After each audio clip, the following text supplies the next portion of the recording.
off with the patient's left ear. It's quite a complex procedure because the patient's ear canals are very, very narrow and twisty, in particular the right ear. So if you stay tuned, you'll see the right ear was a bit more of a struggle. And we're just using a microsuction probe here. It's called the Zollner suction probe. There's many different types of suction probes that can be used. Some of them are called the Fraser, the McGill suction tube. But typically for microsuction of the ear, of earwax, we use the Zollner suction probe.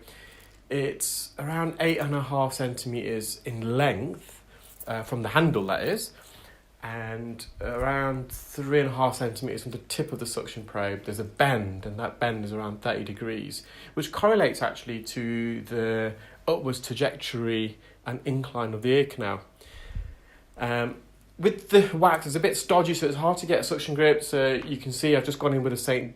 Bart's ear hook, and I went across the posterior canal wall, so the back part of the ear canal, and then drew the hook inwards, managed to latch on some of the wax and keratin by rotating the tip of the hook into the core and slowly bringing it out. And just going back in now with the Zollner suction probe. So the top part of the ear canal is quite clear, but this plug of wax skin, it's running along the base of the ear canal. And here I'm just trying to elevate it, lift it off the canal wall where it's attached. And there's a skin adhesion. You'll see the skin adhesion there. It's enveloped the plug of wax, but it's also adhered itself onto the ear canal wall. And it's quite a sticky skin adhesion, this. And you can see it's quite stretchy, the wax and keratin as well as I'm suctioning. So I've just put some a squirt of olive oil spray into the ear.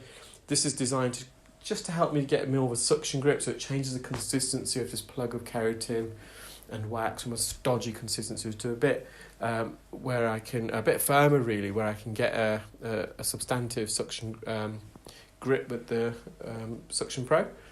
And I'm just wriggling this upwards and downwards, just trying to mobilise it.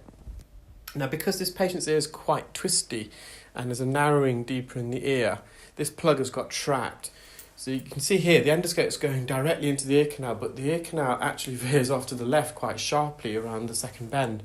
And it just gives you an idea of the anatomy of this patient, and they are prone to getting wax buildup. They actually wear hearing aids as well, and they attended today, and the hearing aids were whistling, feedbacking, and that's because if you've got a lot of wax in the ear, the hearing aids amplify sound into the ear, and that sound bounces and reflects back out of the ear, off the wax, and that amplified sound re-enters the hearing aid microphone, which means the hearing aid will re-amplify it, and again that re-amplified sound will hit the wax, bounce back out, re-enter the hearing aid microphone, and the hearing aid will again re-amplify that same sound, and we get a feedback loop, and that causes the hearing aid to squeal, and the hearing aid was really, really whistling. Because the patient's hearing was that bad, they weren't themselves able to hear this acoustic feedback. This was another term given to it, but I could hear it from almost outside the clinic door. It was quite audible, and the patient did advise that their wife wasn't too pleased with them, and they should have had this removed a while back. Also, because of this plug of wax, the hearing aid wasn't sitting in situ correctly. There was that much wax, as you can see. The hearing aid, he wasn't able to fully push it in, because if he did, it was painful because it was touching the wax, and the wax was getting compressed deeper into the ear against the eardrum. So we removed half of this plug. It is quite tricky, and as I said, the right is even more complex, so do stay tuned. I'm slowly just trying to wriggle this out of the ear, but it is lodged very deep in the ear. But we're making good progress. You can see it is slowly but surely creeping forwards, and now I'm just trying to rotate the wax out of the ear, so take it because it's quite a bendy canal. I'm just trying to navigate it around the bend. So there's still another plug there, and this main plug of wax was attached to this inner core of the wax, and that's why it was hard to remove, because this is quite lodged, and in the end it was that lodged that that earlier piece of wax that I removed detached itself from this plug. Again, I'm just trying to manipulate it out of the ear across the bends. So it's just trapped at the first bend and second gen juncture.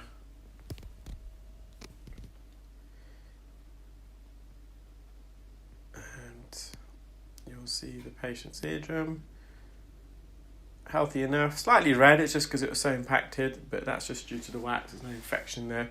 Now this is the right ear. It looked quite innocuous initially. I thought this would be pretty straightforward, but this patient's right ear was much more narrow. The wax plug was more impacted. There's more of a twisty, bendy ear canal as well. So I started off with the Zollner suction probe. I can only just insert the suction probe into the ear canal. You can see there's very little room for manoeuvre there. I'm just trying to lift this upwards, trying to wriggle it out of the ear.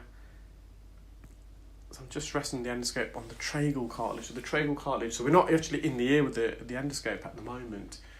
The tragal cartilage is the small triangular piece of cartilage just outside the entrance of your ear. Some people can have tragal piercings there.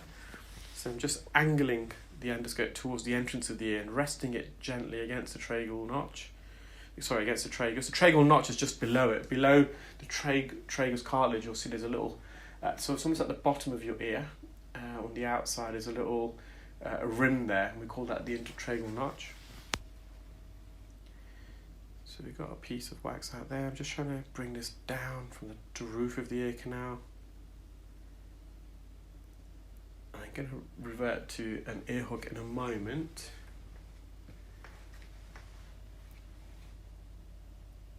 So I'm just stretching the ear open. Now the endoscope is in the ear.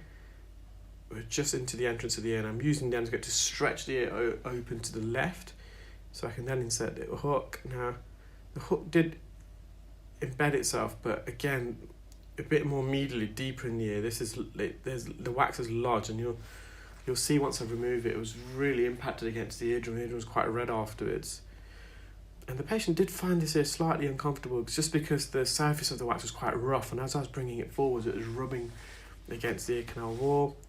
So the hook, you can see I'm trying to get it as deep as possible, and we're going to be really gentle, and I'm embedding the hook, the tip into the wax and bringing it forwards. It is slightly dicing the wax as well, just cutting through it slightly.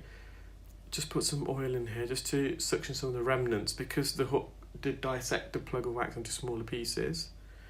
I'm just trying to suction these smaller pieces out of the ear now. The ear canal is virtually shut. So a lot of elderly patients, not all, but a few, the cartilage weakens. So the outer third of the ear canal is made up of cartilage, the inner 2/3 is made up of bone. The cartilaginous portion, as we get older, it's just like the tip of our nose, it can weaken, and then gravity takes its toll.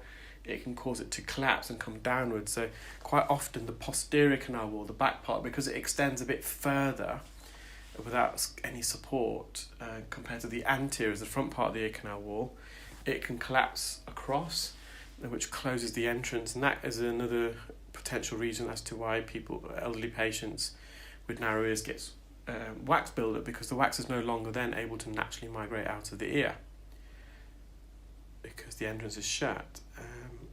So this is literally just at the entrance, and we're just trying to squeeze this through. But once we enter the ear, it does widen. So again, not only the patient got a narrow entrance, the ear canal is quite bendy, and it also protrudes back outwards. So we got the plug of wax that I'm trying to remove from the entrance is significantly larger than the entrance, which can cause a bit of a dilemma. So again, there's a little gap at the top, and then I'm going to go back in with the hook. I'm just trying to roll this forwards now. I'm just trying to dissect it in the middle. Bring this forward, so I got a little chunk out there. And there's this last remaining couple of plugs. So again, I'm just really stretching the ear open here with the endoscope. You can see how much wider it is now. And I'm just embedding the tip of the hook into the core. We've got to be gentle. This is when I train the clear wax delegates, and I'm saying it because I've made mistakes. You learn from your own mistakes, and in the past I have accidentally kind of embedded the tip of the hook too deep into the core of the wax, and as I was bringing the hook out, I grazed the bottom of the ear canal. So you're just going to be careful you don't over embed the hook, because it can be uncomfortable for the patient. Again, so this piece, this is just hanging out the ear. This is in the what we call the cavum concha. So near the entrance of the ear, the external part of the ear, you've got a bowl, we call it the concha.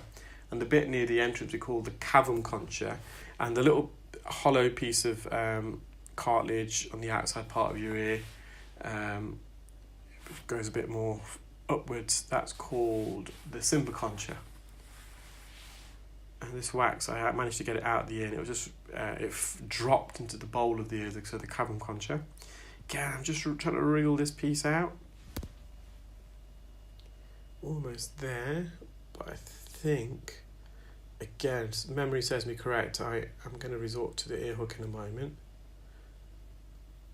Again, I got another piece out, and because the entrance is so narrow, that piece of wax has separated itself in order to be extracted from the main core, which is just visible now.